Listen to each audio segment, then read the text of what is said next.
भिंड से एक दिलचस्प मामला सामने आया है, जहां पर एक शख्स थाने पहुंचा और अपनी पत्नी को वापस दिलाने की मांग करने लगा।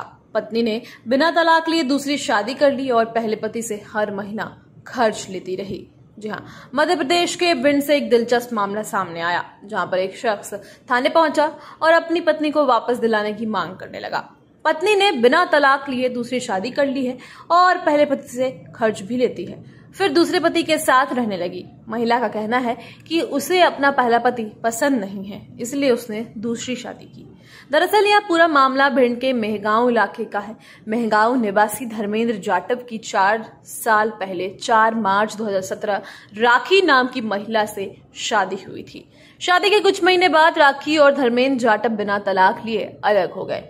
इस दौरान धर्मेंद्र अपनी पत्नी को भरण पोषण भी देता रहा, लेकिन अचानक धर्मेंद्र को एक दिन मालूम हुआ कि उसकी पत्नी ने दूसरी शादी कर ली है। इतना ही नहीं, उसकी पत्नी अपने दूसरे पति से गर्भवती भी हो गई है। इसकी जानकारी मिलते ही धर्मेंद्र सीधा भिंड डीएसपी पूनम थापा के पास पहुंचा और अपनी पत्नी वापस दिलाने की गुहार लगाने लगा।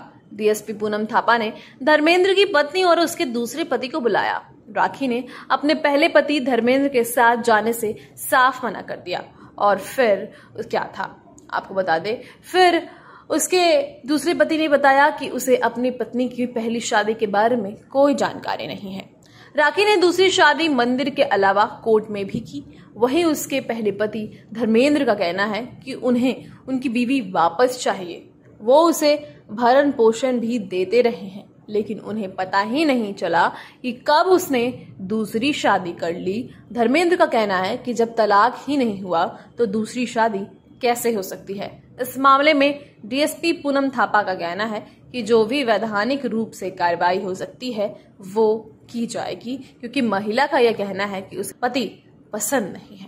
तो इस प्रकार से भिंड का यह मामला सामने आया, जहां एक शख्स जो है थाने इसलिए पहुंच गया क्योंकि उसे अपनी पत्नी वापस चाहिए थी। उसकी पत्नी उसे छोड़कर चली गई थी। उसे पता तक नहीं चला कि कब उसने दूसरी शादी कर ली और दूसरी शादी करने के बाद गर्भवती भी हो गई है। तो फिलहाल यह मामला जो है यह मध्य प्रदेश से सामने आया था। इस खबर में इतना ही। आगे और भी खबरों के लिए बने रहें न्यूज़ पीआर के साथ। धन्यवाद।